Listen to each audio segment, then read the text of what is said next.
अस्सलाम वालेकुम, आप फेस टू फेस देख रहे हैं। मैं हूं मोहम्मद अकबर बाजवा। कल इमरान खान और बुशरा बीबी के हवाले से जो इद्दत में निकाह का केस था उसका फैसला आया, उसके बारे में ये कहा जा रहा है कि एक बड़ी खतरनाक नज़ीर कायम कर दिया अदालत ने।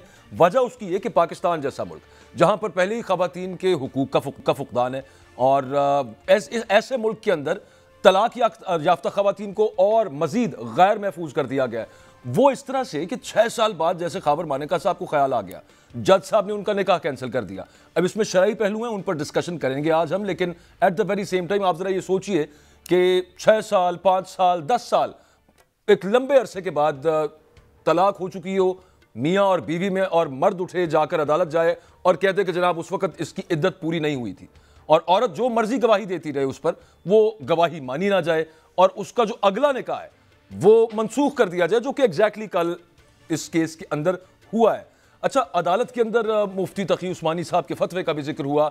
मुफ्ती सईद जो इसमें गवाह है, उनका अपना जो फतवा है कि औरत की गवाही मानी जाएगी कि इद्दत के आयाम मुद्दत पूरी हुई है या नहीं हुई, इन सब चीज़ों को डिस्कार्ड कर दिया गया। सुप्रीम कोर्ट का फैसला, एक 2002 का फैसला, वो एज अ प्रेसिडेंट पेश किया सलमान अकरम राजा ने वहाँ पे, तो मुअज़्ज़ज़ जज साहब ने कहा कि इसका इस केस से कोई लेना देना नहीं है। इसके जो शरई पहलू हैं, कानूनी पहलू हैं, उन पर बात करेंगे। हमारे साथ अल्लामा राजा नासिर अब्बास साहब होंगे और आरिफ हमीद भट्टी साहब हमारे साथ लाहौर स्टूडियोज़ में है। इसके पॉलिटिकल एंगल पे बात करेंगे। भट्टी साहब, ये जो कहा जा रहा है सादिक और अमीन का इमेज खत्म करना था, और रियासत मदीना के आप सुन रहे हैं ना, कल से ताने आपके हमारे कोलीग भी दे रहे हैं बहुत सारे, ये होती है रियासत मदीना, उससे फ़र्क पड़ा है इस तरह के फैसला दिखा के लोगों को कि जनाब ये देखिए बड़ी इस्लाम की बात करते थे, निकाह गैर शरई है इनका। बिस्मिल्लाहिर्रहमानिर्रहीम। अकबर, पंजाबी की मशहूर मिसाल है, कुकड़ा खे उड़ाई अपने ही सर पाई। सही। देखिए, सियासत में इख्तलाफ राय होता रहता है, सियासतदान एक दूसरे को बुरा भला कहते रहते हैं। आज इस्तेकाम पार्टी और नून लीग ये कहते थे जंगीर तरीन शुगर माफिया, ATM है, फलां, इस तरह की होते रहते हैं। लेकिन कल इद्दत वाले केस में जो इन्होंने स्याहकारी की है ना, इस माशरे के मुंह पे दाग लगाया है, ये सदियों नहीं उतरेगा। ये भूल जाते हैं बदनसीब के इख्तलाफ राय में, भाई आपने 10 साल उसको साइफर में केस सुना दी, बानी PTI को 14 साल आपने तोशाखाना में सुना दी। यार, औरत एक माँ भी है, एक बेटी भी है, एक बीवी भी है, एक बहन भी है। एक 10 साल बाद या 6 साल बाद एक शख्स उठता है और अपनी बीवी की इद्दत पर सवाल उठाता है, इससे तो आप पूरे माशरे में ऐसा बिगाड़ आपने पैदा कर दिया, ऐसी तबाही कर दी है। अच्छा बड़ी साहब, आपने दीन के बारे में भी नहीं सोचा। एब्सोल्युटली। अच्छा, वो बंदा भी वो कि जो 2018 में एक अल्लाह ताला को हाजिर नाजिर जान के हलफ लेके जो गवाह दे चुका कि मेरी बीवी एक पाकबाज औरत है, उसके बाद उसी शख्स ने खुद वीडियो बयान उसका मौजूद है जिसका आप रेफरेंस बिल्कुल खुद उसका मौजूद है। वो ना भी हो, मुझे ये बताएं कि क्या इस माशरे में पहले उस अता मानिका को FIA उठाती है, उसके बाद 4 दिन लापता रहता है, एक कोई नामालूम शख्स पहले भी इस केस पे आपको पता है कोई गया हुआ था, वो मुहिब्बे वतन शहरी से, वो मुहिब्बे वतन शहरी। मुझे तो लगता है मैं मुहिब्बे वतन नहीं हूँ, और ना कि इस वतन के लिए हमारा जानो माल है, हम नहीं है, लेकिन हमें FIA का नोटिस आ जाता है हम मुहिब्बे वतन नहीं है। और मुहिब्बे वतन दरख्वास्त वापस लेता है, एंटी करप्शन में था मानिका जाता है, उसके बाद कहीं और जाता है, और जाता है लफ्ज़ पे ज़्यादा जोर है। सही। उसके बाद अपनी साबका बीवी, वो यार तुम्हें इतनी शर्म नहीं आई, औरत एक माँ भी है, चलो तुम्हारे घर में औरत कितनी कॉम्प्रोमाइज्ड होगा, तो तुम्हें किसी ने पैदा की है, वो तो माँ है ना, बीवी है, बेटी रहमत है, बिल्कुल, माँ के पांव तले जन्नत है, बीवी उनके बच्चों की माँ है। तो अंदाजा नहीं, ये भी तो किया, या जिसने करवाया। मैं हैरान हूं कि वो इस पाकिस्तान की 25 करोड़ आवाम को पैगाम क्या दे रहा है, हमारे दीन के मुतालिक क्या लोगों को गुमराह कर रहा है। यार खुदा का वास्ता, पॉलिटिकल पार्टीज भट्टी साहब फिर भी इस पे नहीं बोली, बड़ी पॉलिटिकल पार्टीज की बात करो, उनके लीडरान की, पीपल्स पार्टी फैमिली कोर्ट में चल रही है, ये होना चाहिए अपने की सजा बोलते नहीं, छोड़ दो ये रंगबाजी, सारी सब मिले हुए हैं। इनका काम था कि जनाब खबरदार, क्या और सियासी लीडरों ने, मेरी तो सब माएँ बहनें हैं हमारे लिए, 4 शादियां नहीं की, हमें नहीं पता किसका, लेकिन यार कभी भी किसी की बहन बेटी को ना उछालो, अल्लाह का वास्ता तुम्हारे घर में भी खवातीन है। ये जिसने करवाया ना, मुझे नहीं पता। याद रख लें, इसके नुकसानात, इसके खतरनाक नताइज इन फ्यूचर आएंगे सामने।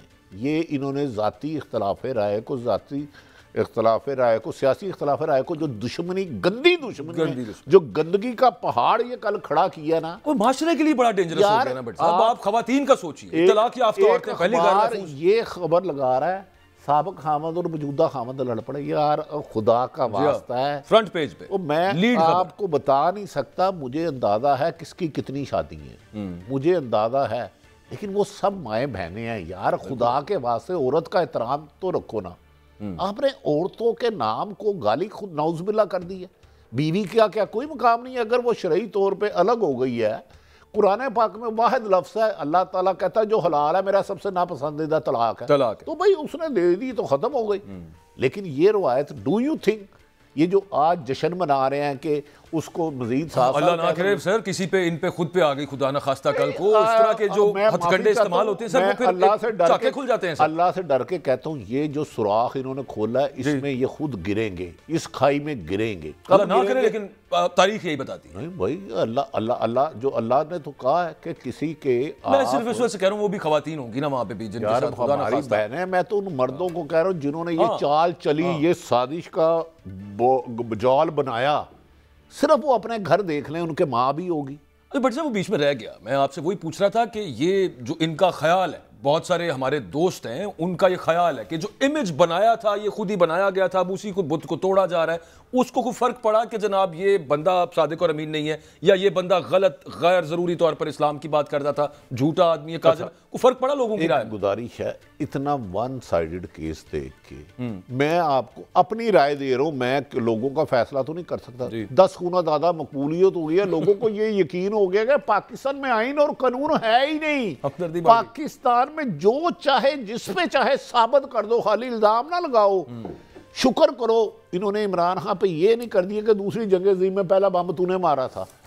जंग तूने ये आपको ले जाए ना, आप कहेंगे कायदे तुमने मैंने कत्ल किया था, लोगों ने कहना आपकी पैदाइश से पहले हो गया, आपने कहना नहीं मैं तेरा सिर फाड़ दिया। नहीं मैं वैसे ही नहीं, ये जो फैसले इन्होंने करवा रहे हैं ना, देखिए नहीं गलत तो है। 10 साल और 14 साल हो गई थी, 31 साल करके आपको क्या मिला? मैक्सिमम सजा है इस 496 के अंदर, 7 साल मैक्सिमम सजा है। वैसे मुझे तो कभी अल्लाह जिंदगी ने मौका दिया ना, जज कुदरतुल्लाह, मैंने इनसे कुछ सवाल करने बनता।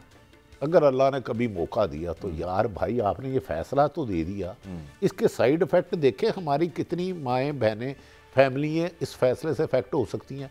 फैमिली कोर्ट में कितने केस चल रहे हैं तलाक पे। तो ये भी वैसे सुनना फैमिली कोर्ट को चाहिए था, ये इधर फौजदारी अदालत सुनने बैठ गई। इससे इमरान वैसे सर अभी शुक्र करें 496 साबित हो गया कि ये बात बादिउल नजर में यही सुना था कि कुफ्र का निज़ाम चल सकता है, जालम का नहीं। लेकिन अब ये साबित हो गया नहीं, जालम का निज़ाम चल सकता है, शायद कुफ्र का ना चले। ठीक कह रहे हैं आप, मामला तो कुछ ऐसा ही है। एक डील का बड़ा जिक्र आ रहा था बट साहब, कुछ सजा हुई है?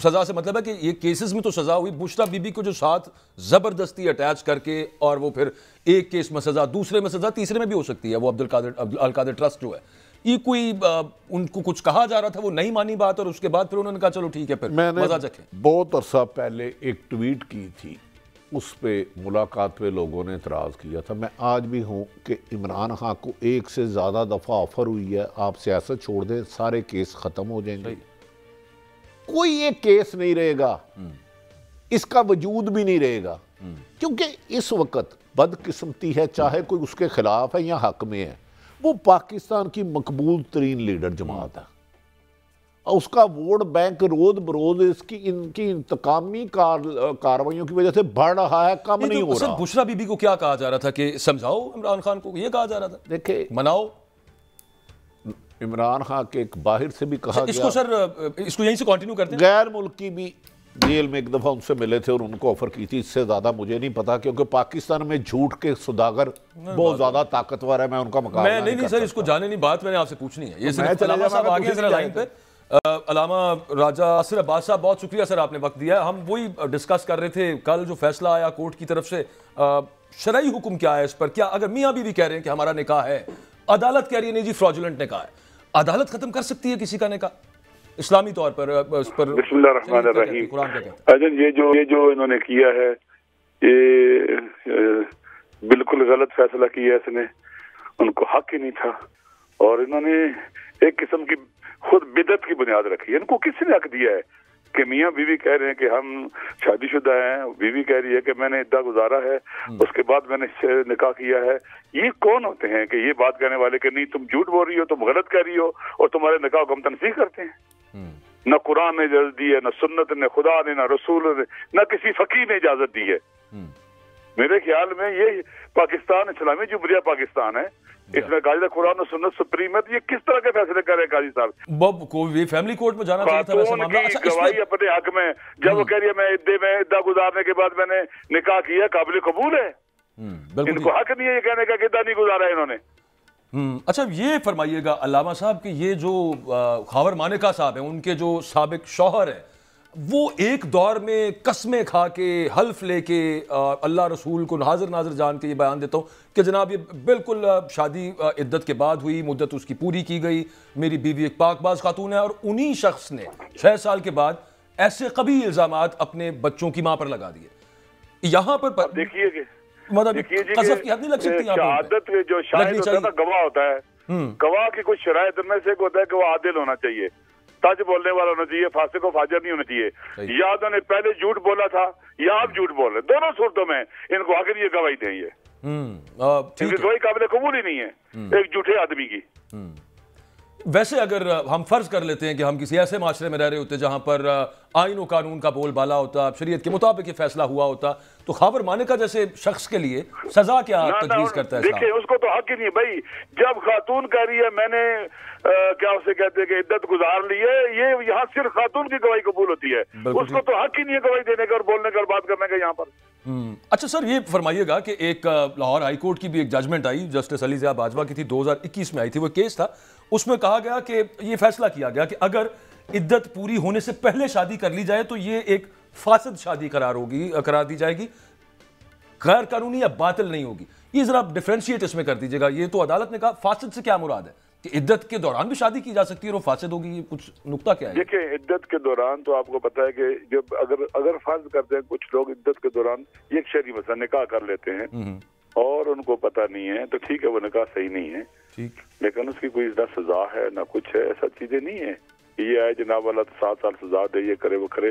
भाई इमरान खान साहब के मसले में ये जो कुछ भी हुआ है ये सियासत हुई है, ये कानून के मुताबिक और शरीयत के मुताबिक फैसला नहीं हुआ है। ये पाकिस्तान के अवाम को जानना चाहिए कि हम इतने गिर चुके हुए हैं अखलाकी तौर के ऊपर, इस हद तक गिर चुके हुए हैं कि हम तजस्सुस करते हैं, लोगों घरों में घुसते हैं, उनकी वीडियो बनाते हैं, नशर करते हैं, जो कुरान के उसूलों के खिलाफ है, कुरान की तालीमात के खिलाफ है, जिसको खालिक के कायनात ने कुरान में हराम करार दिया है, और ऐलान करते हैं हमारे पास वीडियो भी है, ये भी है। ये कहाँ का पाकिस्तान है? ये कहाँ की इस्लामी जुमहूरिया पाकिस्तान रहा है? अच्छा, वो उम्मीद तो काफी है कि ये आगे हायर कोर्ट से ये फैसला उड़ जाएगा वहां। नहीं भाई, ये हाई कोर्ट से क्या, ये ही गलत बात है। नहीं, इलामा साहब अगर कोई साहब आप इजाजत है, इलामा साहब अस्सलाम वालेकुम। वालेकुम सलाम जी। अच्छा, गुजारिश है, एक शख्स जिसकी अपनी बीवी से यकीनन मरासम ना ठीक थे, क्योंकि कुरान पाक में भी अल्लाह तो फरमाते हैं कि एक वाहिद लफ्ज़ है हलाल जड़ में नफ्स तलाक, वो उसको छोड़ देता है। इसका मतलब मियाँ बीवी में मामला ठीक नहीं चल रहे थे। वो शख्स 6 साल बाद उसे एक एंटी करप्शन उठाती है, करप्शन के मुबैना केस में 2-3 दिन गायब रहता है, अचानक जाके अदालत में 6 साल बाद कहता है कि मेरी बीवी का निकाह ठीक नहीं है। क्या इस्लाम में ऐसे शख्स के खिलाफ कोई सजा नहीं है? बिल्कुल साहब, इसने गलत बात की है, इसको जवाबदेह होना चाहिए। इसने ये होता कौन है ये कहने वाला कि एक खातून जिसको तुमने तलाक दी उसे इद्दा नहीं गुजारा है? आपको पता है कि अक्सर फुकहा कहते हैं कि तलाक का इद्दा जो है वो मिनिमम 29 रोज भी हो सकता है। 39 का तो एक फैसला भी है सुप्रीम कोर्ट का, 29 का भी है फुकहा का, 29 डेज और कुछ वक्त, थोड़ा सा कुछ लम्हात। नहीं तो इसमें एक नुक्ता वैसे ने कहा है, हम्बलियों ने कहा है, ये मैं कहता कहता कौन है? एक नुक्ता अल्लामा साहब इसमें क्लियर कर दीजिए। वो कल से को बहस चल रही है, वो सूरह बकरा की आयत हैं, वो 224 से ऑनवर्ड्स 37 तक मेरा ख्याल है उनको कोट किया जा रहा है। वहां पे 3 माहवारियों का जिक्र नहीं है, तो वो 29 दिन में कैसे हो सकता है? देखे मैं कह रहा हूँ कि ये फिर भी ये फुकहा का, मालिकियों का है, हम्बलियों का है, ये बकावा फतवा है। इमाम हनीफा के 2 शागिर्द हैं, इमाम अबू यूसुफ और मोहम्मद, उनका भी यही है, 29 दिन उन्होंने कहा। और कुछ थोड़ा सा कुछ वक्त ऊपर उसके। ठीक है, बहुत शुक्रिया, थैंक यू वेरी मच। मेरी गुजारिश ये है कि ये दीनी मसाइल है, इनको न खिलवाड़ खेला जाए, इनको न मजाक बनाया जाए। अकबर साहब, फिर मैं जरा इलामा साहब से एक सवाल करना चाहता हूँ। तो आपने ऐसा बाप खोला है, किसी ने तलाक दी, बाद में चला जाता है 6, 8, 10 साल बाद, ये तो उसने इतना ही नहीं गुजारा है और ये गलत हो गया, निकाह का गलत। अच्छा इलामा साहब, गुजारिश ये है कि 6 साल बाद एक शख्स जाता है, अगर ये कल को हाई कोर्ट खत्म हो जाता, केस खत्म कर देती है कि ये गलत सजा है, तो हावर मान का ये सजा है क्योंकि उसने एक औरत नाम को बदनाम किया। औरत माँ भी है, बहन भी है, बेटी भी है, ये बड़े मुकद्दस रिश्ते हैं हमारे खवातीन के, तो उस नाम को बदनाम किया। फैमिली केस में हजारों केस चल रहे हैं, क्या हावर मानका के खिलाफ कोई कार्रवाई हो सकती है अगर हाई कोर्ट कहती है इमरान खान को इद्दत केस में सजा गलत हुई है? झूठी गवाही देने की, कितने अनामीन है झूठी बात करने की, गलत बात करने की। बिल्कुल ठीक है, आप दुरुस्त फरमा रहे हैं, हम भी राना के साथ चले जाते हैं। थैंक यू वेरी मच, बड़ा क्लैरिटी के साथ फरमा दिया कि वो सब मामला क्या था, वो डील वाली बात वैसे सर बीच में रह गई है। ब्रेक का मुझे बार बार कह रहे हैं, ब्रेक से वापस आके सर मैंने आपसे पूछना, एक ब्रेक लेते हैं।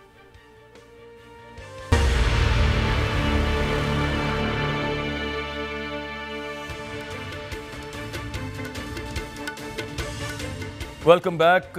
अलीमा खान साहिबा ने जेल से इमरान खान साहब का एक पैगाम पहुंचाया कि उन्होंने कहा कि मुझे खबर मिली है कि नून लीग ने जो सिस्टम्स हैं, कंप्यूटर्स हैं इलेक्शंस के हवाले से, उन्होंने कहा कि वो हैक कर लिए हैं और लोगों को आप जाके बाहर बताएं कि उन्होंने वोट भी डालना भी है, वोट और वोट पर पहरा भी देना है। एनीवेज हम इसको आज डिस्कस करेंगे कि कितना ईजी हो सकता है, क्या नून लीग इतनी कैपेबिलिटी रखती है कि कंप्यूटर्स हैक कर ले, या उनका इशारा किसी और तरफ है। साथ ही साथ इलेक्शन डे जो पहले जो होनी थी रिगिंग चिगिंग, वो तो काफ़ी सारी हो गई है।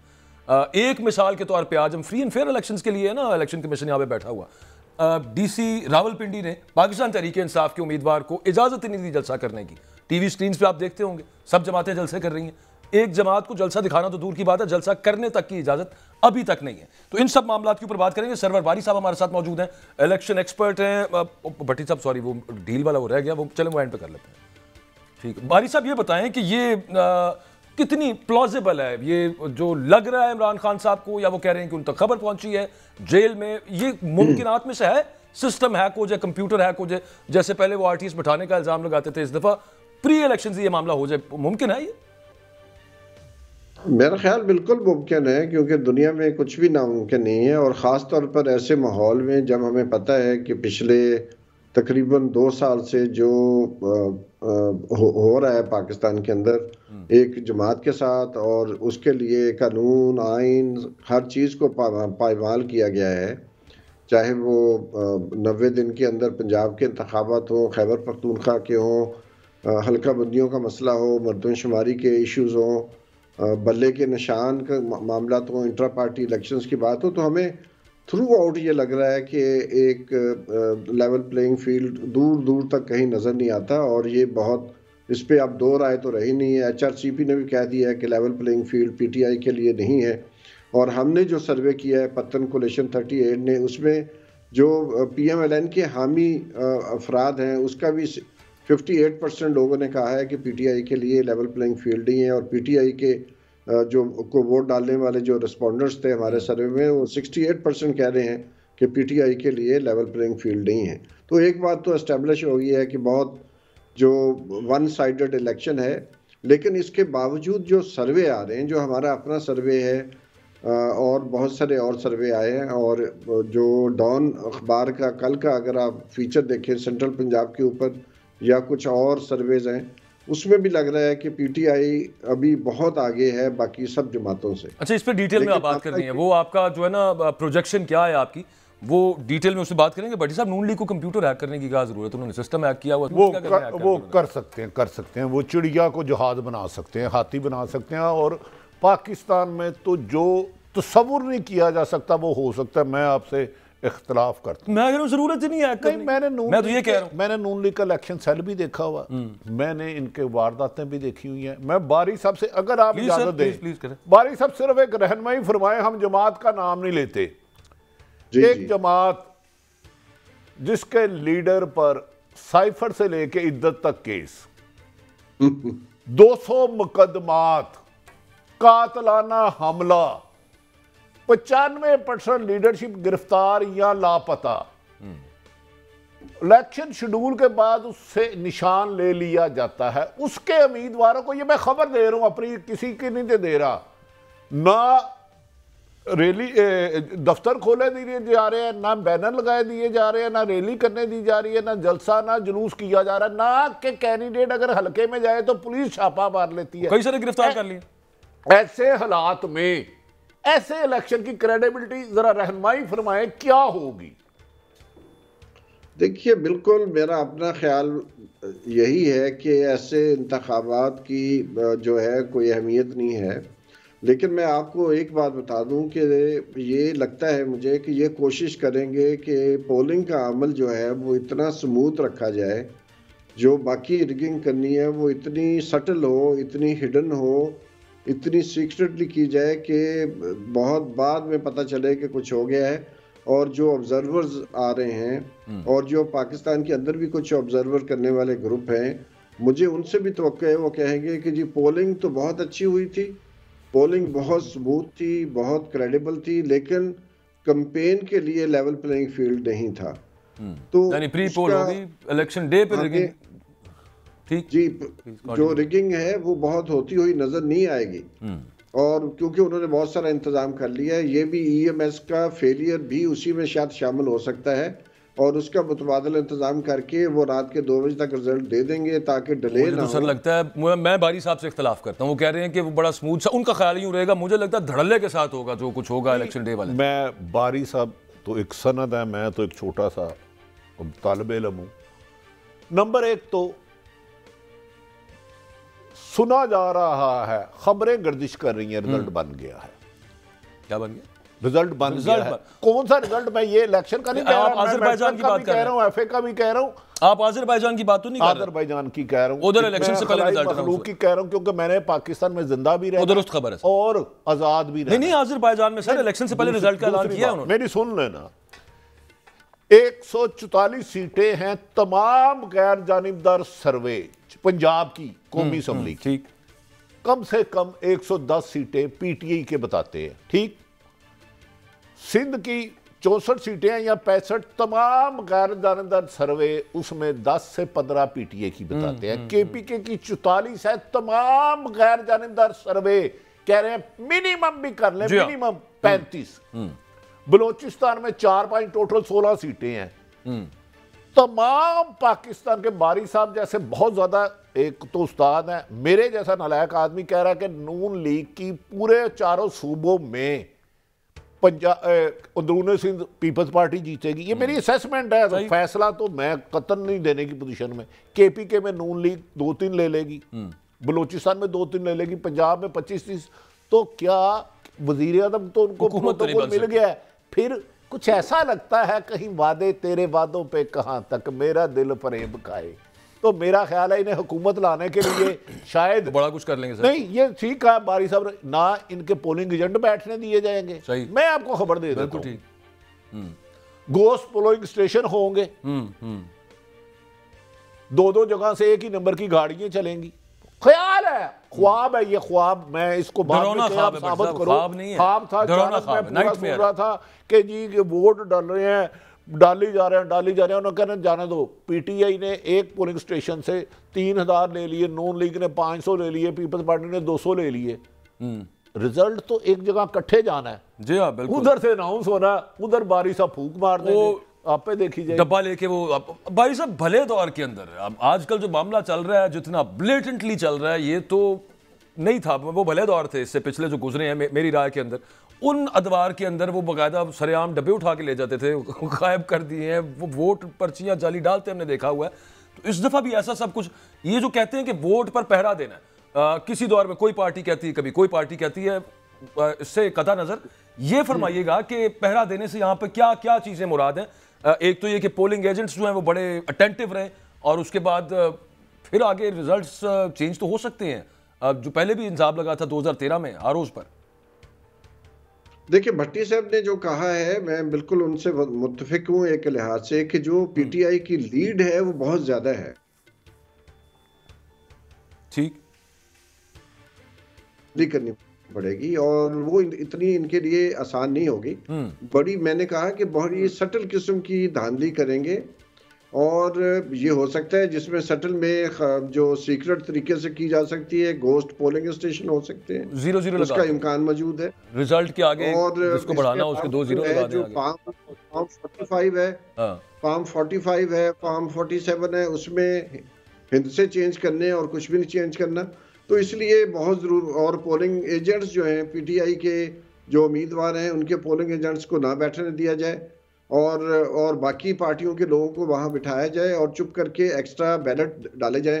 तो ये पोलिंग एजेंट्स का बुनियादी किरदार यही होगा कि वो बाखबर रहें। अगर उनको अंदर नहीं जाने दिया जा रहा तो उसके लिए मिलकर जो है वो जो मॉनिटरिंग सेल हैं, जो इलेक्शन ऑब्जर्वर ग्रुप हैं, जो मीडिया है उसको बताया जाए। तो और सोशल मीडिया है, बहुत सारा कुछ इस वक्त अवेलेबल है। तो अगर कोई बददियानती होती है, बेईमानी होती है, कोई धांधली हो रही है तो बहुत जरूरी है, क्योंकि पाकिस्तान के आवाम के वोट की चोरी की इजाजत नहीं दी जा सकती।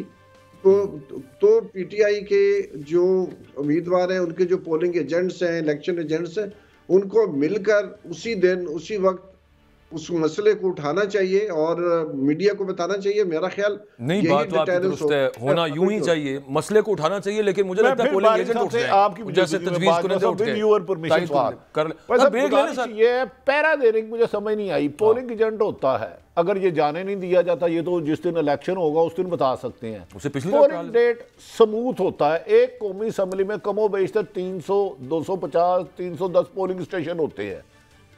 मैं फॉर्म 44 या 47 या 45 ले आता हूँ, वो रिजल्ट कुछ और अनाउंस कर देते हैं, फिर मैक्सिमम यही है ना, इलेक्शन ट्रिब्यूनल में जाएंगे, उधर धक्के खाते रहेंगे 20 साल।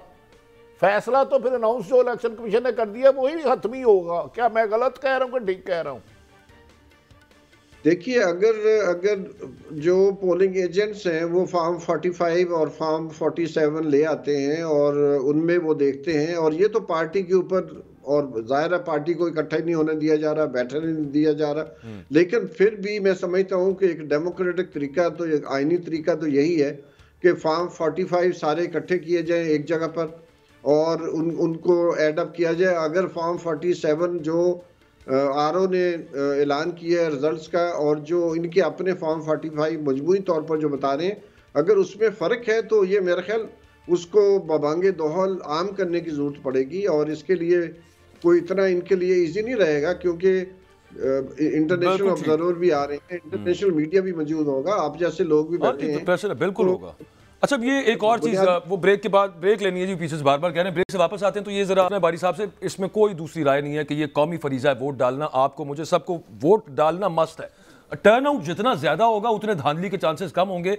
मैं वैसे अंडरस्टैंड करना चाहता हूँ कि ये लॉजिक है क्या, टर्नआउट बहुत ज्यादा होना चाहिए। ब्रेक के बाद सरवर बारी साहब से पूछते हैं, ये भी पूछेंगे कि उनके सर्विस के मुताबिक, अभी भट्टी साहब ने एक प्रोजेक्शन दी, कौन कितनी सीटें कहां से जीतेगा। ब्रेक के बाद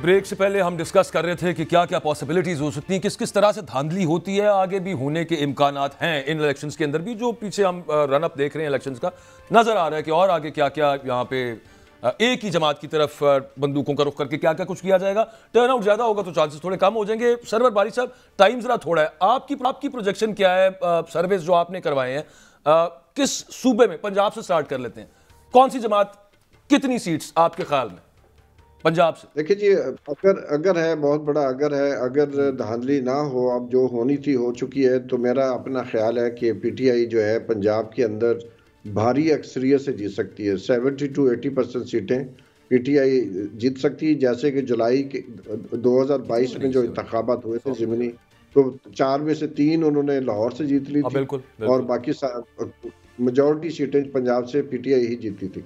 तो मेरा ख्याल उसी का ये पीएमएलएन तो लॉस कर दी थी बहुत बुरी तरह। 4 में से 3 सीटें पीटीआई ने जीती थी लाहौर में। नहीं, वो तो हुआ, मैं तो अभी आगे की बात कर रहा हूँ। आप क्या? और मेरा अपना ख्याल है कि यही ट्रेंड रहेगा जो जुलाई में था, वो ट्रेंड अभी मौजूद रहेगा अगर धांधली ना हो। और इसी तरह केपीके में मैं समझता हूँ 80% नशिस्तें जो हैं वो ले सकते हैं, क्योंकि JUIF, ANP, peoples party, PMLN सब इलेक्शन लड़ रहे हैं। उनके वोट तकसीम हो जाने हैं और उस तकसीम का सबसे ज्यादा फायदा पीटीआई को ही होना है। तो इसलिए वहां पर भी ये होगा। लेकिन सिंध में कराची में जो मेरी बातचीत हुई है लोगों से, जो हमने सर्वे किया है, वहां भी आधी से ज्यादा सीटें पीटीआई विन कर सकती है। वही धांधली का फैक्टर है, अगर वो बुरुए अमल ना आए तो वहां पर भी यही सूरत हाल हो सकती है। हाँ, पिछली दफा 14 सीट्स जीती थी कराची से, if I am not wrong. इस दफा 22 सीट्स हैं, तो इस दफा भी आप और मैं हाई टर्न आउट का जो हमारे सर्वे में तकरीबन 80+ लोगों ने कहा है कि वो वोट डालेंगे हर सूरत में। इसी तरह आई पॉवर का सर्वे है, गैलप का है, वो 80% के लगभग सब कह रहे हैं कि लोग चाहते हैं, 80% के करीब लोग कह रहे हैं कि वो वोट डालने जाएंगे। और अगर वो 80% नहीं भी डालते, 60-65% होता है, जी, बड़ा खुशाइंद है, बड़ा नंबर है। अब लास्ट मिनट है सर मेरे पास, एक क्विकली मैं भट्टी साहब से भी, भट्टी साहब तो केपी का कह रहे थे कि 100% तमाम सीटें वहां से पाकिस्तान तहरीक इंसाफ जीतेगी। ये 2-3 और सर्वेस में भी यही बात है, बहरहाल आप 80% कह रहे हैं। नहीं, मैंने कहा बड़ी मिनिमम भी दे ना तो इन्हें 35 से 40 देनी पड़ेंगी 44 में से। वो तो परवेज खटक को भी कुछ देना पड़ेगा ना सर, मैं तो नहीं वो तरीके से पार्लियामेंटेरियन बना के चले हुए कारतूस है, वो तजर्बा नाकाम हो चुका है, बारी साहब ज्यादा रहनुमाई कर। अच्छा, नहीं वो तो चले कर रहे थे बारी साहब, आप समझ रहे हैं कि 80% ना हुआ, अगर 80%, क्योंकि वहां पे पॉपुलैरिटी सबसे ज्यादा है पीटीआई की केपी के अंदर, खुदा ना खास्ता अगर ऐसा हो, इस सेंस के अंदर के हालात खराब होते हैं ना, अनरेस्ट होता है, तो आप देखते हैं ऐसा कुछ हो सकता है खुदा ना खास्ता केपी में? देखिए, मेरा तो ख्याल है पाकिस्तान की तारीख भी ये बताती है कि जब बहुत बड़े लेवल पर धांधली की जाती है तो उसका रिएक्शन आता है। 1977 में देख लें, रिएक्शन आया था।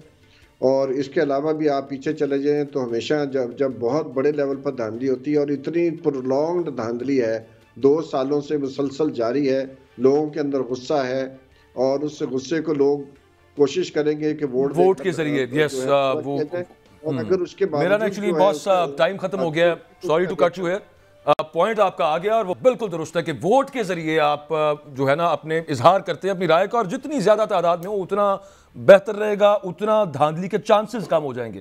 प्रोग्राम का वक्त खत्म हो गया, आपसे अगले हफ्ते मुलाकात, बल्कि इलेक्शंस में मुलाकात रहेगी आपसे। अल्लाह हाफ़िज़।